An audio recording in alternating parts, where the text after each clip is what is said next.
I get just a little bit cautious. And I think some of that comes back to the whole thing of working with other ethnicities and the fact that respect goes two ways. Like even though they're a child, they also deserve my respect because they are an immigrant. I mean, they're, and so trying to figure out how to do both those pieces, like hold my authority in the classroom, but hold my authority with respect for the other person and respect for their culture and respect for their cognitive abilities and challenges and all of that. Hey friends, welcome back to Unfeigned Christianity, where we are on a journey of becoming a people who are theologically anchored in Jesus and emotionally healthy so that we can love and disciple others well. Today, I'm excited to have on the podcast my older sister, Carita. She has been teaching in the inner city of Lancaster, Pennsylvania for 10 years now, which is kind of hard to believe, to be honest. And when I think about a story to tell of someone who is actively living out, loving and discipling well, and the challenges that you face in needing to be theologically anchored or grow in that, or needing to be emotionally healthy or grow in that, I think of my sister Carita and anybody who is teaching in a setting, any kind of setting, but especially in the one that she finds herself in. So I asked if she would be willing to come on and talk about it, and she consented, and we had a good conversation. In the conversation, we discussed what drew her into teaching, particularly in the inner city. I don't think that was the first place she envisioned herself teaching, but through her journey of academic studies and even just some of the experiences that she had along the way, discovered that that is kind of where she felt God leading her and directing her. We also talk about how a predominantly white Anabaptist staff builds trust with a diverse student body, which they deal with at their school. And we talk about what she's had to unlearn about how other people need Jesus. And we get into a lot more than just that. So I invite you to join us on this conversation. I trust that it's not only going to be interesting for you in hearing Carita's stories, but it will be helpful in examining what it looks like to really engage others well, even though your context might be different. And so without further ado, here's my conversation with Carita.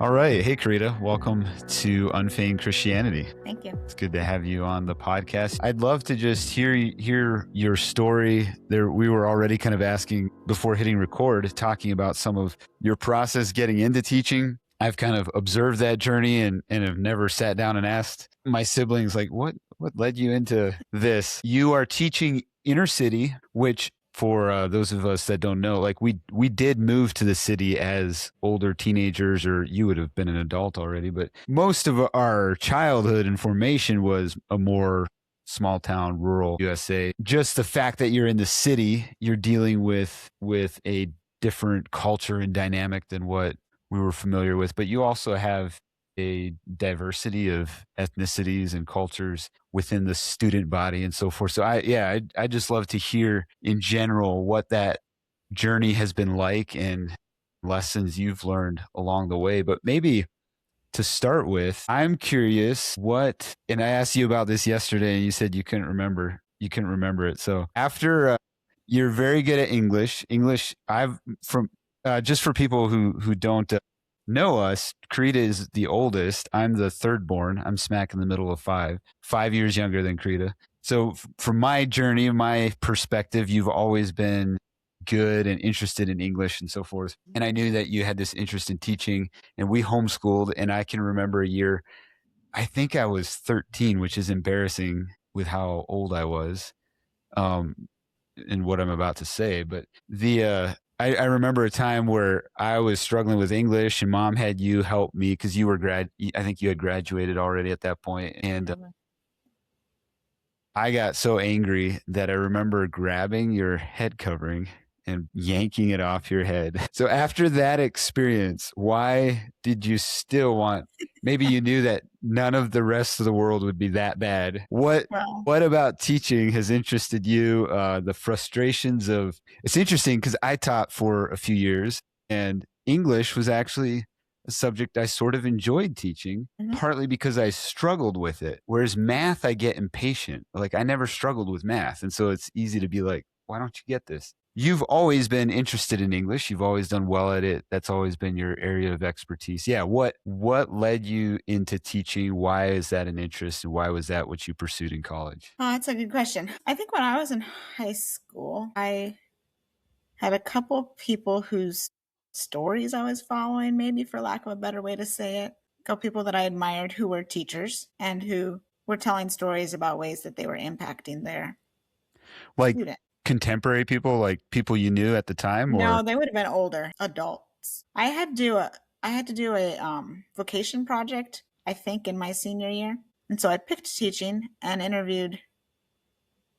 I think I real life interviewed one person and then did one or two questionnaire type things, because back then video chat was not a thing. Yeah. Or if it was, not very many people used it. What year would that have been? I graduated in 2004, so sometime before that. I think it was my senior year, so I'm thinking fall, winter 2003, 2004, probably. I mean, social media wouldn't have even been a thing then. No, not really. So one of them was one of Mom's former students who they had gotten back in touch somehow. And she was teaching, I guess you could say inner city. I'm not actually sure if it was a city, but definitely cross-cultural in Texas, southern Texas, like on the border of Mexico. And so definitely public school, church, or yeah. And so I was just really intrigued with the stories that she was telling about ways she was able to impact her students. Even with scripture, even in a public school context. And then I have an aunt that's a teacher who I looked up to. We were relating to some young people at the time that went to public school, and so that was probably catching my interest as well. Otherwise, I don't really know what, beyond those influences, I'm not really sure what took me into teaching, except that to a certain degree, it's in our blood. Both of our parents taught school before they were married, and actually after they were married. Some of it might just be natural genetics or whatever, pass those things on. And then you were asking earlier about why the city. And I mean, we grew up in town, and so I think I'm not really a country girl, so that probably contributes. But I'm not sure what actually drew me to the city, other than probably Dad's interest in it kind of rubbing off on me, and then having some exposure to it once we did move to Los Angeles. But even before that, cities were catching my attention. I spent 10 weeks in Flint, Michigan, the fall after I graduated. And I remember as a high school student already being interested in teaching and maybe in the city, because Mom found a advertisement or a request for a teacher for Followers of Jesus school in New York City that she cut out and gave to me. And I carried that in my Bible for a good couple of years. I wasn't old enough I was still in high school. I wasn't old enough to pursue anything. And I don't think it was even I think they might have actually been looking for a secretary at the time, which wouldn't have really been. But so obviously things like that tell me that cities were catching my attention. Yeah, I was going to ask, because you had started your college, you did post-secondary, right? No, I didn't. I didn't start any kind until after I was out of high school. Okay, so and that would have been after we moved or before we moved? I did to LA. One semester at Rainy River Community College, and then was registered for the next one, but that was the winter that I really wanted to get into SMBI to go to Costa Rica on tour. So I ended up skipping that one. And then I don't remember why I didn't go back the next fall, but for some reason I didn't. I had a job. Or did I do 2 semesters? Maybe I did 2 semesters in international. Did you? My question was going to be if you had interest in city at that point already, or if it was largely after the move. But you say it would have been before you graduated that you had the Followers of Jesus flyer piece. Yeah. And I would have already done Flint by that time. And Dad had already been to LA multiple times. And even though he hadn't taken the family there. And you guys, you went with him on one. By that time, we would have done sabbatical there too. Yeah, that's true. So that probably would have been influencing me by the time I went back to college. Yeah. Interesting. And so I kind of forget exactly your journey. You taught for a period in a small school, and then you came back after Mom's death. You came back to LA for 2 or 3 years? Yeah. So my early introductions to teaching would have been, I guess you could say vacation Bible school and kids clubs, but yeah, I tutored you guys, helped my siblings, and then I was a personal caregiver for a friend of ours in International Falls as she started that's preschool. right. Yeah. And so that was my first introduction to public school, and also my first introduction to kind of moving from high school to elementary in my interests. But I was like, my only job was to take care of her. And so I did just a ton of observation, I guess you could say. Yeah. Observing the classroom teacher, observing the special ed teacher, because that's why I was caregiving. It was because the child was special needs. So I learned a little bit about that. And then after we moved, I would have done, I volunteered briefly at a after school club. So would have done a little bit of tutoring that way. Was a nanny for a while. Out in LA, you did the after. I would have forgot that. It wasn't very long, and I don't remember why it didn't last. If it just wasn't fitting my schedule, or if it wasn't quite, I don't remember why it didn't last. Yeah. But then was a nanny for a while. Did a teeny tiny bit of substitute teaching in preschools. That also didn't last very long. But like every time I got a touch of teaching, I knew that I wanted to teach. Mm-hmm. And for a while, it felt kind of like, well, I'm getting ahead of myself, I guess. So then we were doing kids clubs and things like that. And then 2012, I moved to Pennsylvania to teach at another small Christian school. It wasn't in a city, but it was still that sort of a school. Mm-hmm. Aimed at students who wanted an alternative to public schools. Yeah. Smaller classroom sizes, more individualized teaching, but then also Christian. And I spent one quarter there. And then at the end of that quarter was when Mom was killed and I moved home. And part of what took me home was that Christopher was still in high school. And so I oversaw his last 2 years of high school. Mm-hmm. And then got more involved in kids clubs, did some more tutoring out there, things like that. And then did a brief stint of ESL teaching, and that was adults. And I knew that ESL, without any training at least, was not for me. And I knew that teaching adults was not for me. There probably wasn't a fair trial on that, because they were literally I had kind of the class that was, they needed to take classes in order to keep their visa, whatever visa they had brought over. Yeah. And so they weren't terribly committed to being there. And I had been given no training whatsoever. So it probably wasn't a fair try. But once again, I walked away thinking, I don't know why this doesn't work. Like, I don't know why I keep having my dream collapse or whatever, but I want to teach someday. Yeah, I remember you talking about that. Now that I would have forgot about that, but now that you're talking about it, remember you processing that. Now, I mean, you've been at Way of Jesus for what? This is my 10th year. 10? This is my 10th year. 10 years already. Hold it. Wow. Yep. What do you think now, in light of that kind of trying different things and then them not working out and wondering why they don't work out? But now you've been... I mean, in some ways, the fact that I could walk away from some of those and not completely give up speaks to God, because I tend to be a pretty pessimistic person. And so being able to walk away from, especially that last experience, and being just confident that somewhere, sometime this is going to work. Mm-hmm. Yeah. So I think it was, largely just God that kept me from totally giving up. And then when I moved to Pennsylvania in 2015, while I knew that I wanted to teach someday, that is not actually what brought me here. I found out about Way of Jesus after I was here. When were you, sorry, I interrupted you. You kind of helped out with an elderly couple for a while, didn't you? Or an older lady back in PA? When I was here the first time at the first school before Mom died, I lived with an older lady. Oh, is that what it was? Possibly. What brought you back to Pennsylvania in 2015? Yeah. I knew that I needed a break. And so I basically came to Pennsylvania to take a sabbatical. I forgot. Yeah. So I came to Pennsylvania to take a sabbatical, purposely took jobs that were not at all ministry related. Yeah. I had a cleaning job. I had a bakery job. I had a job at a flower shop, helping plant flowers. Places that I could just clock in, clock out. Wasn't responsible for anybody, really. I mean, I had to pick people up or whatever, but halfway through that year of doing that, I was like, I'm not going to survive if I have to do these things for the rest of my life. Yeah. Which that was before the flower garden. That was just the bakery and cleaning at that point. And especially the cleaning, I was just like, I can't clean. I'm not cut out to do this for the rest of my life as a job, even though I'd prefer to clean than to cook. Yeah. And somewhere in there, I started catching wind of the school here in Lancaster City.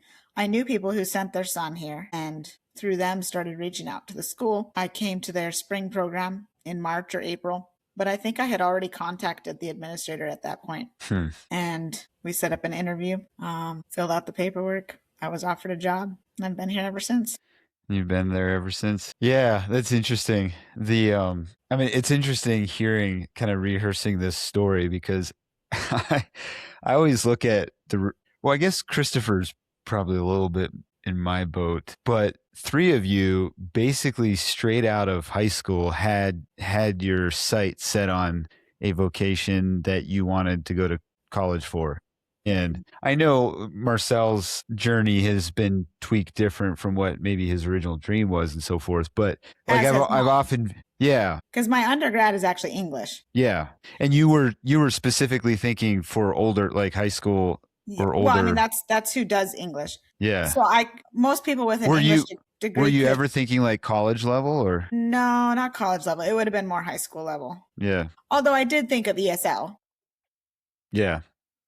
Until I had an experience actually teaching ESL. Then I was like, But also I hadn't had any training. Like, because of the way I did my college career, I did 3 or 4 semesters at community colleges. And then I was about at the place where I would need to transition to university of some sort and was pretty intimidated by the California universities. Oh. And so I switched online at that point. Did you do any on campus in California? Well, yeah, you did. Community college in Rancho Cucamonga. Yes. Yeah. Came out one day and the van was smashed.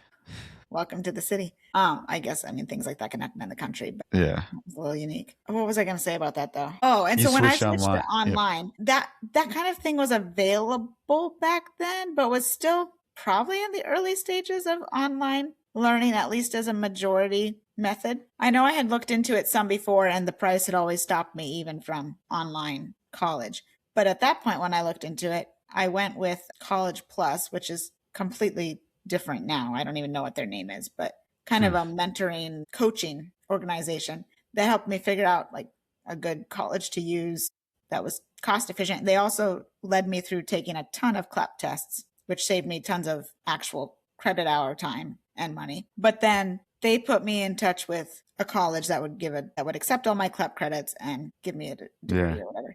And at the time, the only English degree offered, this was the only college they worked with at that time. And the only degree for English from that college was more of a literature track. Whereas if I had gone to actual university and even waited a couple of years to go through College Plus when they had more options, there would have been better options for ESL or teaching. Like there's kind of 3 or 4 tracks that an English major can go. Like you can kind of go down the journalism writing track. You can go down the teaching track, and that can either be traditional teaching or ESL. But those are 2 separate tracks because you teach differently, or like the literature track. And I think there's a few others, but those are probably the main English tracks. And I knew I wanted the teaching thing, but because I was online and because I was in LA and kind of intimidated by the whole public school environment and public college environment out there, I just stopped after that rather than had I gone traditional route and been able to take a teacher training track, I would have also gotten my teacher certification as part of my undergrad. But since that wasn't available with the online school that I used, I just did the literature track and graduated with my bachelor's in English. Okay. So then when I came back to college in 2022, I needed to start out. I mean, I could have probably just gone straight to the master's, but I also wanted my certification. So I spent some extra time pursuing certification that most people would have done with their undergrad. Yeah. And by then I knew that I had my interest ever since, even while I was in college pursuing English, I knew that the part of English that I actually enjoyed, like going back to college and then observing some of my classes and stuff, I realized that the part of English that I actually enjoy is the stuff that gets taught in elementary school, not in high school. Okay. Yeah. Because by high school, you're mostly focusing on writing and literature analyzation and things like that. I mean, they still do some grammar. Yeah. But a lot of places have kind of moved from that. And despite my love of English and despite my love of reading, I hate analyzing literature and I don't like to write. Oh, really? Yeah. But do you enjoy proofreading or you I would rather proofread than write. Yeah. But to this day, that's that's one of my least favorite jobs as a teacher is grading my students' writing. really. I don't mind editing their writing, but I hate needing to put a grade on it. Yeah. Like, it's so subjective. It's Writing better is probably it's better with the a only rubric. thing I like. Yeah. It's better with a rubric, but it's still kind of hard to, I don't know. Yeah. That's not going to be. It's getting dark. It's here. not. Yeah. I mean, it's not terribly bad. Okay. You still have. Let me know if it gets too bad and I can turn on some other lights. Yeah. So yeah, go for it. What were you going to add? I was relating to kids more, and I was realizing that the part of English that I actually enjoy, the grammar and dissecting of sentences and things like that, is actually more elementary level. And so even when I graduated with my bachelor's in English, I knew that had I been able to do it over again, I probably would have gone more the elementary education route. Yeah. So then when I went back to school in 2022, by then I had been teaching for 6 years or whatever it was in elementary. And so that, like, my master's is just master's in education. What does that give you more? Does that, having a master's of education, does that give you something more within your current schooling, or is it more just tools in your tool pouch? In terms of my current environment, it's more just tools in my tool pouch. I mean, obviously it opens up, if I were to ever want to teach somewhere else, it opens up my options. Yeah. Pretty significantly. But in terms of where I'm at, it's just tools. Yeah. So to zero in a little bit more on the students and where you've been for 10 years now, give us a setting of what type of demographic makes up your class on a, obviously it varies from year to year, but for the most part, like who you've served. It definitely varies from year to year. And I'm not even sure what the overall statistics actually are in terms of ethnicity. Let me think about my current class. 50% currently would be ethnically Caucasian and 50% would not be. But of that 50% that is not ethnically Caucasian, it's a mixture. I've got Asian, Hispanic, and African, and probably some African American. Yeah. So do you have African from, like, recently immigrated from Africa? Yeah. Interesting. Yeah. So where I'm most curious, there's a couple things where I'm curious about, and so maybe I'll just ask you and you can talk or not. A couple things. One is your school is it's primarily, I was just looking at it. I guess I didn't pay close enough attention, but most of the faculty would be Caucasian. Yeah. If not all, 100%. And specifically from Anabaptist background, correct? Yeah. And so, I'm curious, what is that dynamic been like where you have a student body there's not really anybody where we don't ethnically represent our student body in our staff body. Yeah. Yeah. Or even really know what I'm assuming that none of these teachers really grew up in a setting that a lot of your student body might come from. But then also, like, because I mean, I taught for 3 years, and all 3 years, the most I ever had was 14 students. But at one point I had 7 different ethnicities represented. And so, I mean, that can be challenging just to navigate the cultural dynamics among the student body. And so what's been your experience in that? That's something that's recently kind of come to somebody else was asking me about that recently. And I think they probably deal a little bit more with some of that in high school than we do in elementary. Okay.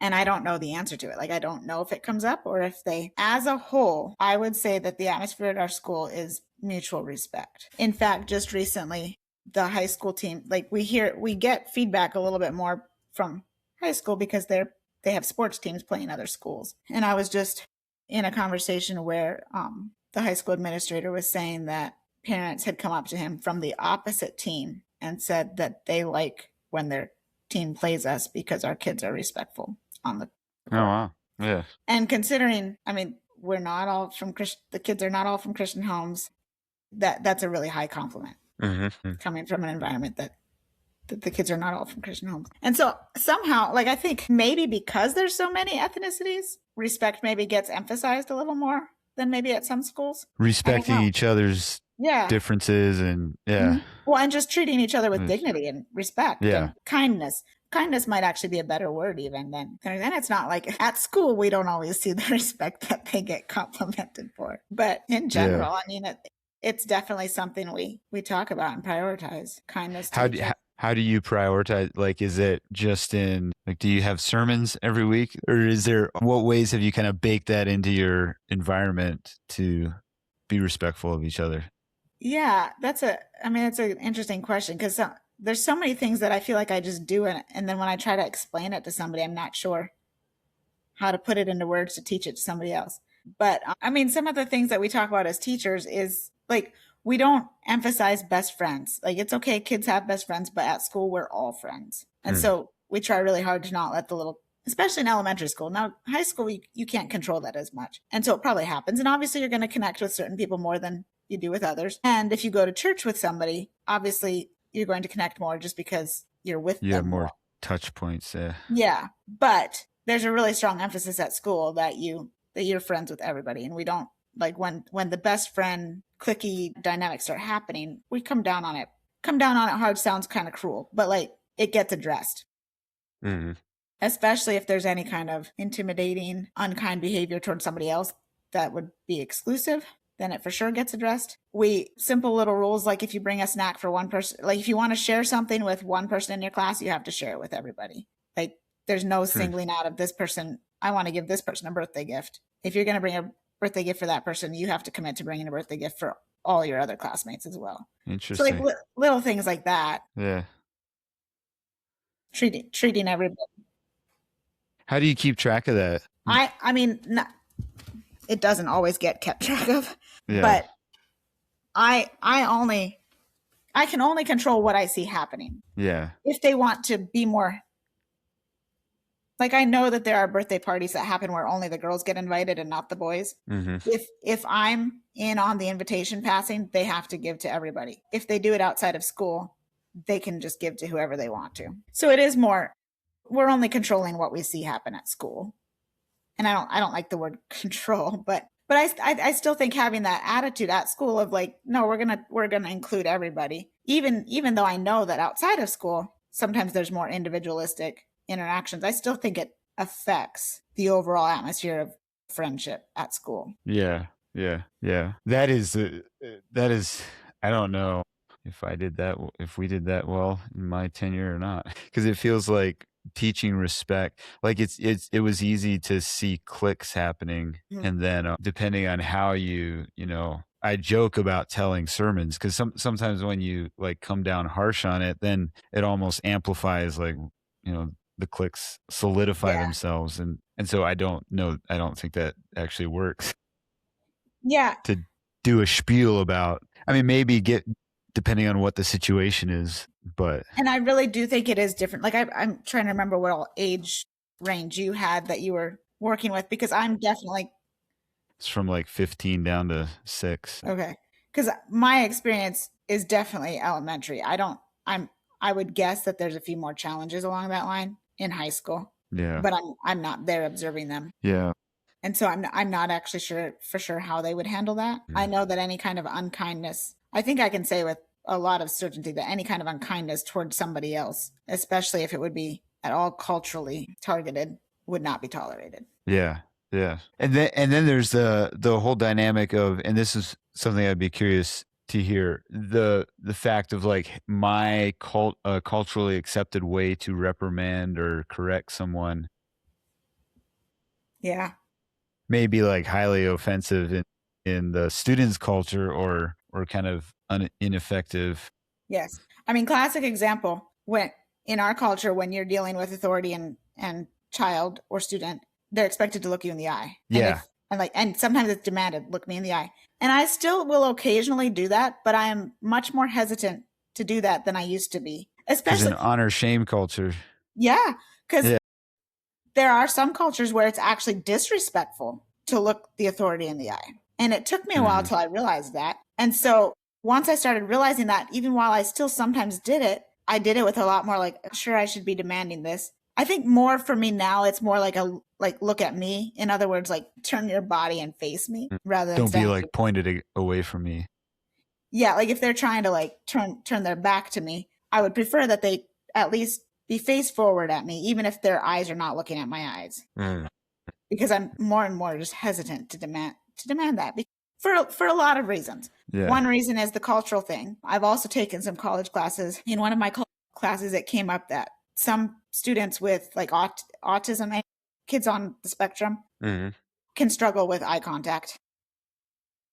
Culturally, and even then just, I don't know what the word is for that. Cognitively, or I don't, yeah. I'm not sure what word I want for that, but like it's not always possible, or like it's ingrained in them to not do that.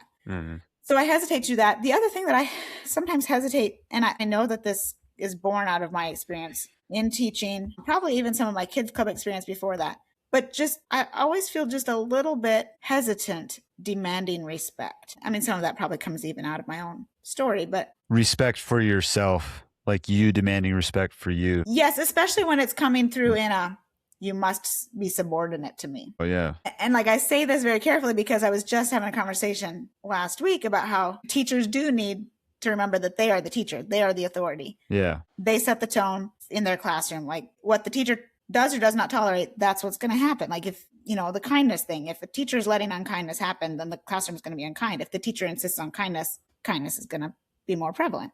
So to a certain degree, there's an authority that a teacher has to have. But when it comes to insisting on or demanding respect, I get just a little bit cautious. And I think some of that comes back to the whole thing of working with other ethnicities and the fact that I wrote it down earlier today because it must have been that important that as I was thinking about this, I wanted to bring it up. Respect goes two ways.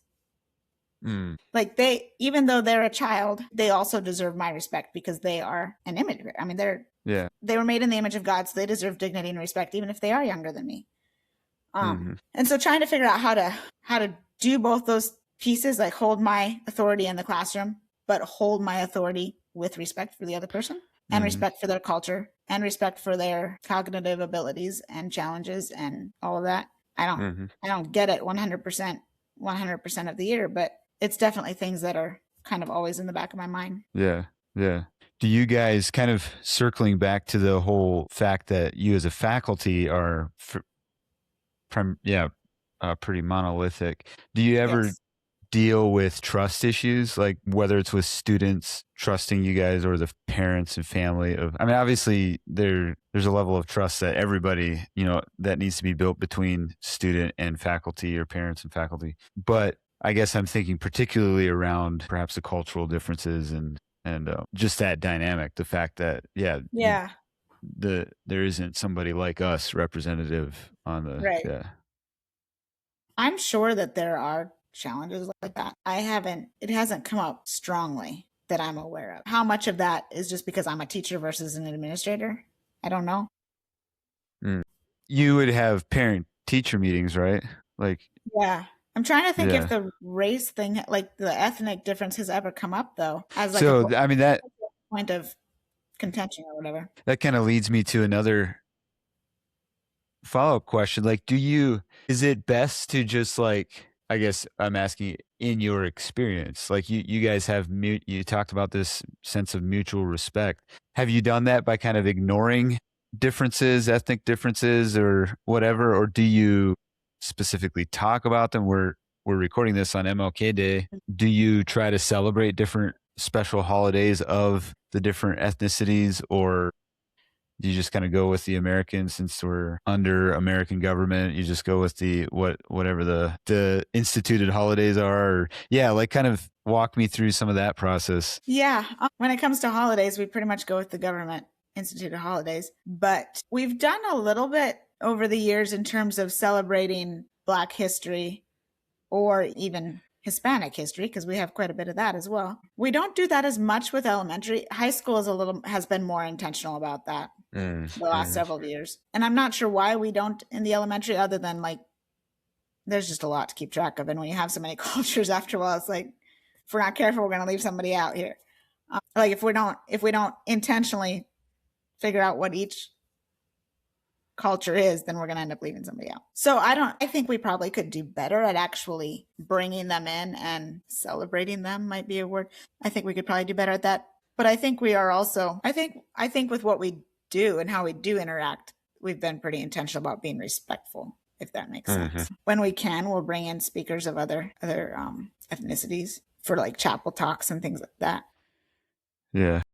excuse me, trying to think. I think there's probably more we could do, but I think like the very simple answer is doing our best to respect at least our students and then also their parents, and to just be understanding of the backgrounds that each one's coming from.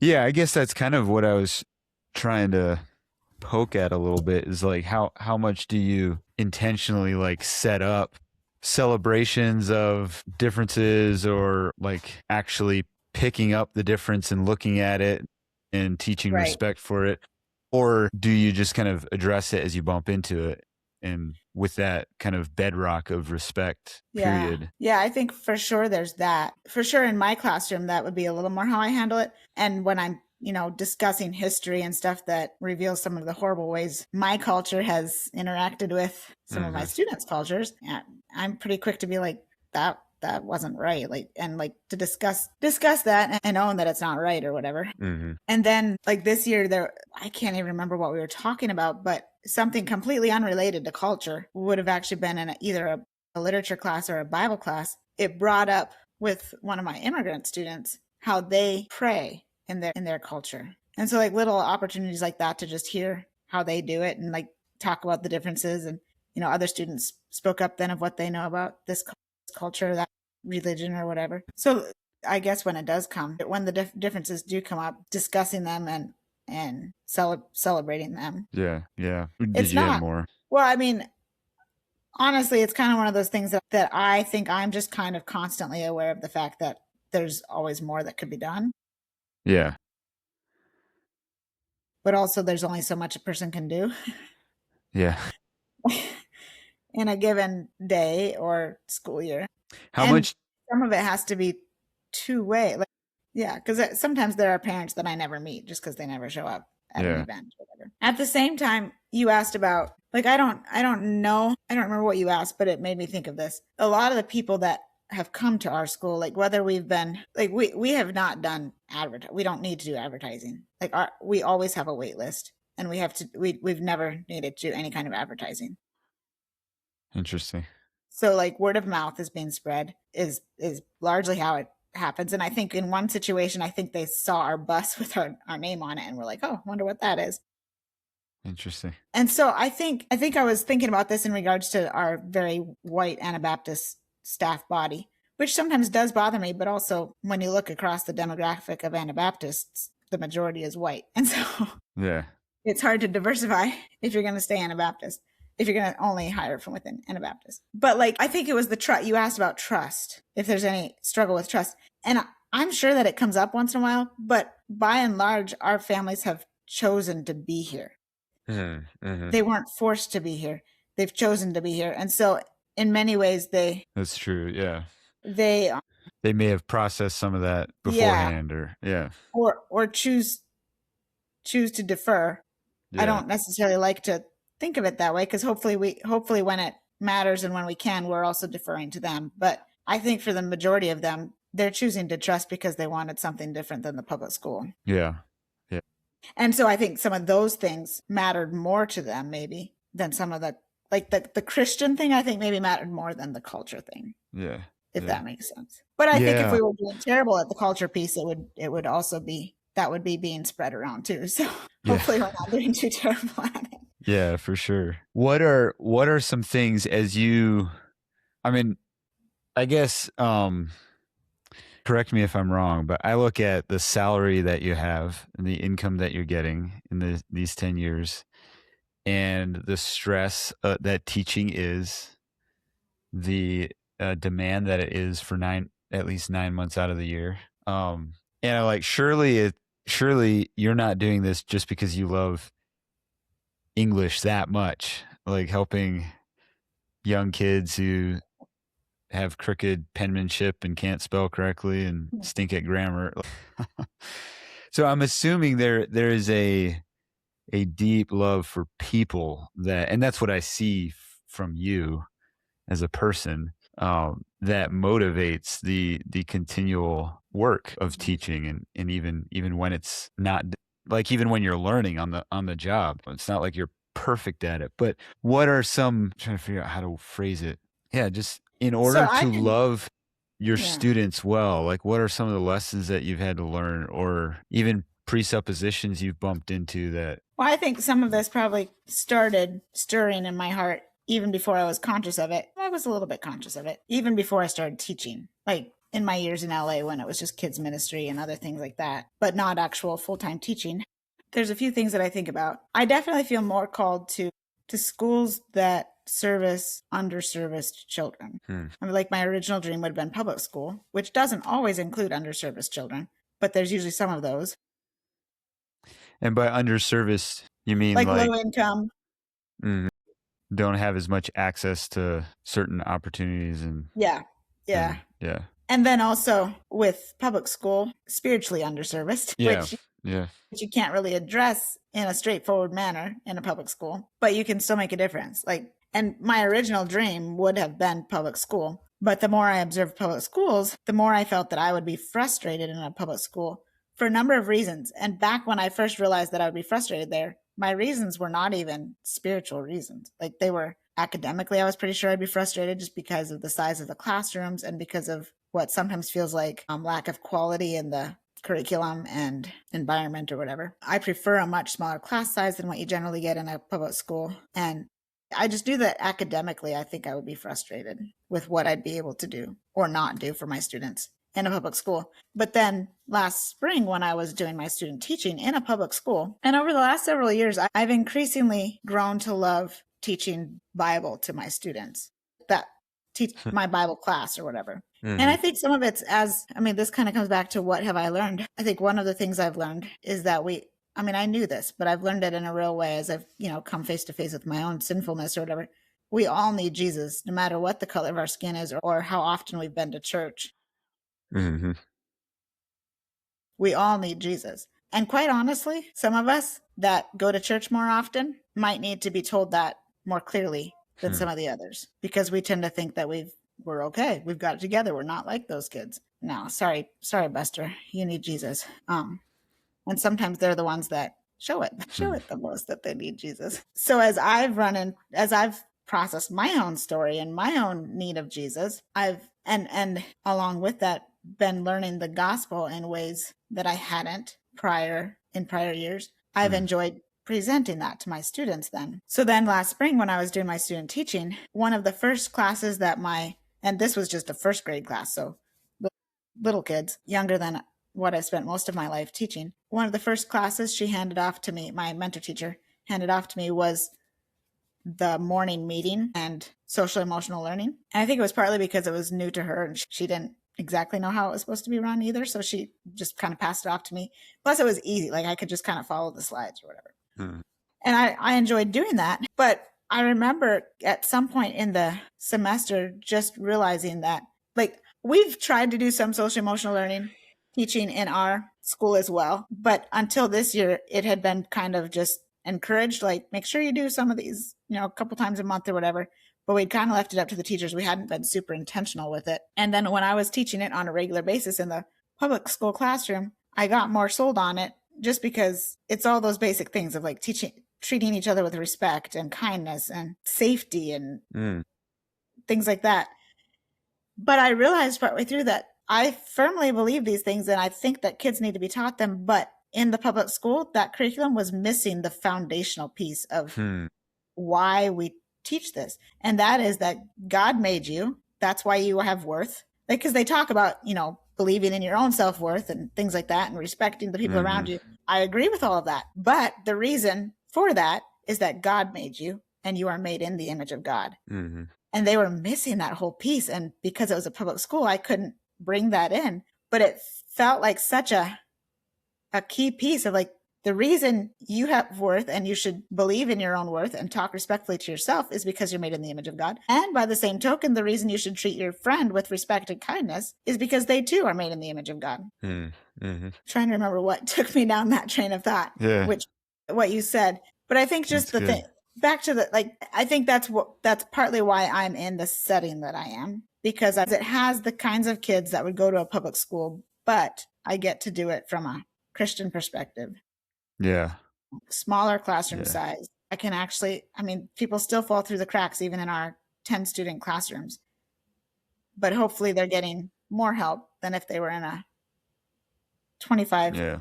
30 student classroom. Yeah. And we're also talking to them about Jesus and where their true value comes from. Yeah. So that's definitely one of the things that has, I mean, I kind of think of that as like something I've learned, but also kind of one of those cultural presuppositions that kind of needs to be addressed, in that, like, when it comes to that stuff, we're all on the same playing field. We all need Jesus.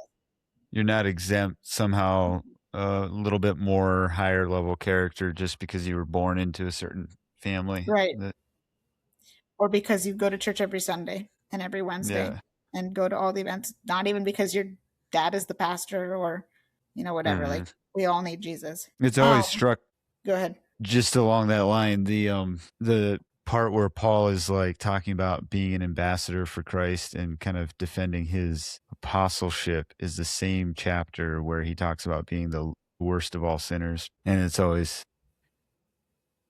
I guess, been a little bit of a model that I think it can be easy when we train for ministry. We have a little bit of this heroism mentality. Yeah. A lot of it coming perhaps from a good intuition, a good desire to help out, and also recognizing people's needs or whatever. But I agree with you. I think to do it well, we need to start from the place of realizing that we are all in need of, like, we're not up on top of the pile, reaching down, pulling people up. Yeah. More we're collecting arms around shoulders, working together as we seek the kingdom of God. Yeah. And it can be hard to, I mean, because there are definitely some people that are more stable than other people. And so it can be a little hard to know how to do that. But like, I think maybe sometimes just recognizing that there's always more to learn. The more I learn about the world and other cultures and about everything, other cultures, other backgrounds, other people who are not me, the more I realize I have a lot to learn. And also, the more I am aware of the fact that things are not always as clear as they seem to us when you start interacting with other backgrounds and cultures. Like, everybody has reasons why they do it. They might not even be aware of their reasons, just like by that same token, we might not always be aware of the reasons why we do what we do, but they're not necessarily malicious just because they're doing something that we think is quite bad or quite. Yeah. Or even like, I don't know how to, I think I'm very aware that this could go to a broad audience. And so I'm wanting to be careful how I say it, but I think the more I read, the more I rub shoulders with different families and different cultures, the more I'm aware that I actually come from a pretty privileged situation, even though in my culture, I probably would be kind of on the lower end of middle class, or like, certainly middle class, but like things that we take for granted, other people can't take for granted. Like, let's just go here for an example. The fact that I moved to Pennsylvania, knowing a handful of people with barely enough money for a month of living on my own. But before I ever got here, I had a job lined up. I had an apartment that I was going to go look at, and I had the offer of a vehicle to use, at least within the first week. And that is simply because I had a couple connections, and probably largely because I was Anabaptist. Like, Anabaptists tend to trust other Anabaptists quicker than, had I moved in here, even knowing one or two people, but not being Anabaptist, I probably wouldn't have had quite that much privilege. And so, from an economic standpoint, it behooves us to not cast judgment, because not everybody has access to that kind of support or those kinds of connections, like literally connections. That's all it was. I knew one person who knew another person. That in itself is a type of wealth, to have that kind of network. Absolutely. And absolutely. Is a type of wealth and a type of, I don't know if trust is the right word, but like community. Like, we don't let our people just out on their own. Like, I say that carefully because I know that there are people in our culture who do end up feeling out on their own. But generally speaking, we look out for each other. Like, you see that at funerals and things like that, where people just rally around and provide. And when you get to know people from other cultures, and especially immigrants or, people that are in the city, like, they don't always have that. And it's not that they, I'm trying to think of what some of the common stereotypes can tend to be. Like, it's not that they're lazy or just trying to take advantage or anything like that.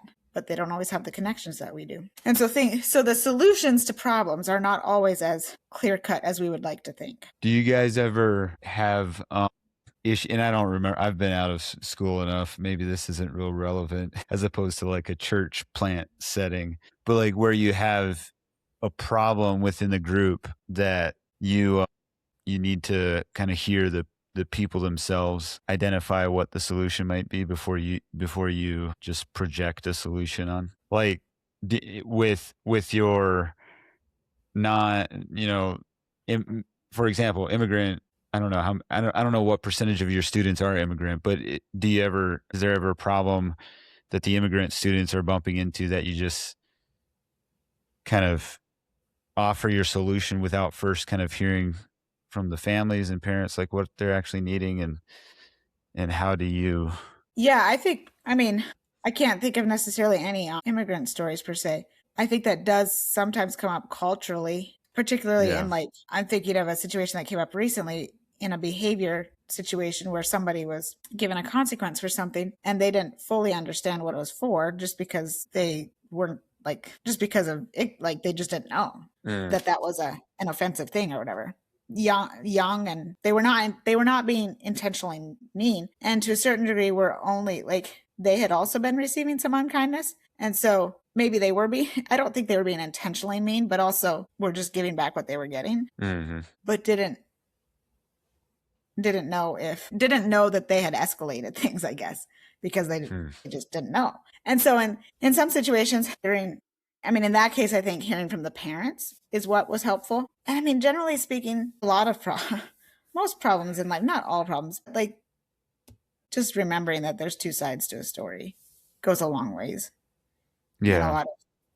A lot of issues, whether you're from the same culture or not. Yeah. In many ways, every little family is a little culture all its own. And so, yeah. I think that would be something that I would say that I've learned, is just remembering that there's more than one perspective to things. And just because this is the way I see it and the way I automatically perceive something doesn't mean that everybody is perceiving it that way. And that's really important to remember as teachers. But then the challenge that we sometimes have is teaching our students to remember that too, when they relate to each other. Yeah. Yeah. Well, yeah, this has been good. I think the thing that has intrigued me watching your journey is not only is it teaching of any kind, is, you watch those movies, what is it? Freedom Riders is one maybe. And then, what's it called? Like Stars on Ice. It's an Indian base. Have you ever watched that one? Yeah. No, that one. And there's another one set in New York City. I think it's New York City. Teacher. Well, my point being, like, they grasp kind of the big picture impact that you can make on somebody's life, but the reality is teaching is full of everyday, very boring, mundane moments where you don't at all feel like you're doing anything impactful. Or stressful moments where you think you're actually losing ground instead of gaining. Yeah. Yeah, where it feels like you're failing maybe more than being successful or something. And so that's one thing that for me has been, I don't know, I would say probably, what are we, 2026, probably the last 4 or 5 years has been like, there's this hunger. I think I spent a lot of my younger adult life dreaming of the big impact sort of thing. And there's, even some of the books in the early mid 2000s kind of framed things that way.